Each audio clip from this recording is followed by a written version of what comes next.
સંસદીય સમિતિએ પેન્શનરોને આપી મહત્વની ભેટ, મોટી ભેટ. પેન્શનરો માટે ખુશખબર. તો મિત્રો શું છે સંપૂર્ણ બાબત જોવાના છીએ.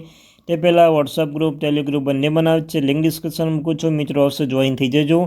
તમને આ ચેનલ પર સરકારી કર્મચારી, નિવૃત્ત કર્મચારી, પેન્શન ધારકો બાબતે હર એક અપડેટ મળતી રહેશે. ચેનલ સબસ્ક્રાઈબ કરી બેલ આઇકન બટન દબાવવાનું ભૂલશો નહીં. તો ચાલો મિત્રો વધારે સમય બગાડતા આ વિડીયોની શરૂઆત કરું છું.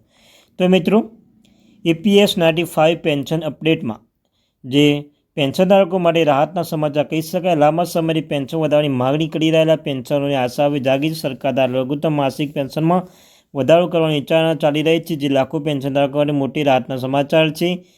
કોને થશે ફાયદો? તો EPS 95 યોજના હેઠળ આશરે 60 લાખ પેન્શનધારકો માટે નોંધાયેલા છે, જેમાં 40 લાખથી વધુ 1500 કરતાં પણ ઓછું માસિક પેન્શન મળી છે. આ પૈકી 18 લાખ પેન્શનધારકો માત્ર 1000નું જ લઘુત્તમ પેન્શન મેળવે છે. પેન્શનના વધારા તમામ પેન્શનધારકો માટે સીધો લાભ કરશે.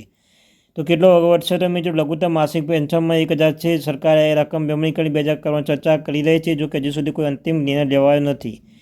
સરકાર હાલમાં EPS 95 યોજના મૂલ્યાંકન કરી રહી છે. આ મૂલ્યાંકન આધારે પેન્શનમાં કેટલો વધારો કરવો તે નક્કી કરવામાં આવશે. નિર્ણય જલ્દી લેવા તેવી શક્યતાઓ છે. સાથે મિત્રો પેન્શનધારકો માટે શું કરવું જોઈએ? તો તેમને મિત્રો પેન્શનધારકોએ હાલમાં કોઈ પગલાં લેવાની જરૂર નથી, પરંતુ સરકાર દ્વારા કોઈ પણ નિર્ણય લેવામાં આવશે તેની સત્તાવાર જાહેરાત કરવામાં આવશે. પેન્શનધારકોએ સરકારી સૂચનાઓનું પાલન કરવું જોઈએ. અને મિત્રો અંતમાં EPS 95 પેન્શનધારકો માટે ખૂબ જ સારા સમાચાર કહી શકાય. પેન્શન વધારો તેમની આર્થિક પરિસ્થિતિ સુધારવામાં મદદ કરશે અને તેમને વધુ સારી જિંદગી જીવવાની તક આપશે. આશા છે કે સરકાર જલ્દી આ અંગે સકારાત્મક પગલાં લે.